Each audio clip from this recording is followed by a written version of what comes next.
Hello, everyone, and welcome to this week's newsletter. As you might remember, I left you last week with a suggestion to look at a few areas in your life where you really want to make a change. Sit down and set yourselves a couple of nice, achievable goals. So I thought I might just add something to that because it's all good and well to know where you want to go, but it makes it even better if you know how to get there.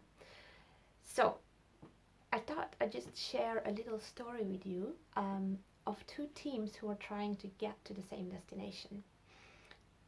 We're going back to 1912, quite a long time ago, and a race to the South Pole.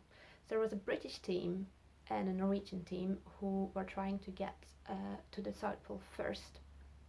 Both had the same destination, had the same team, well, not the same team, but a similar team, similar equipment. The only difference was that they had slightly different strategy. So the Brits decided that on a day of good weather, they were going to walk as far as they could, really take advantage of the good weather conditions, and then when it was bad weather, they would just take a rest, snuggle up in their tent, and then go again when the weather was better. The Norwegian team, on the other hand, they decided to just walk 16.7 miles every day. Didn't matter whether the weather was horrible, whether it's cold, snowing, it's kind of cold all the time on the South Pole anyway. But so they decided to go really consistently 16.7 miles every day. Now, guess who won the race? Unfortunately, it weren't the Brits, it were the Norwegians with their consistent action.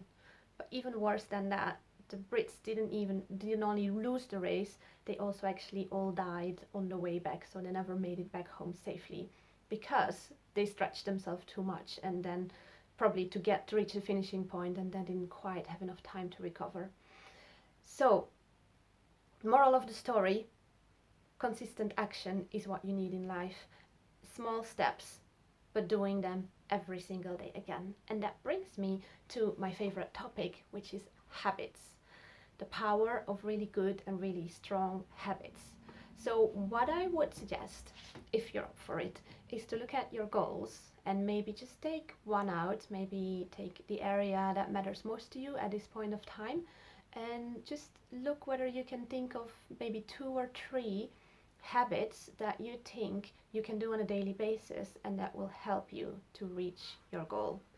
And then to make it fun, you can start looking into habit tracking. There's so many ways of doing that. There's a lot of applications. One of my favorite apps is Fabulous. It's not for free, but it's really good. Um, that can help you to really create really good habits. I've used a bullet journal. You can use anything really. You can just use a pen and paper. You really don't need much more than that. But as I said, you might want to make it fun and exciting for yourself. So for this week, I have picked out a nice yoga class, Changing Habits, which is mostly about letting go of the bad habits so we make room for good ones. And then I've recommended the book of BJ Fogg, which is one of the habit gurus.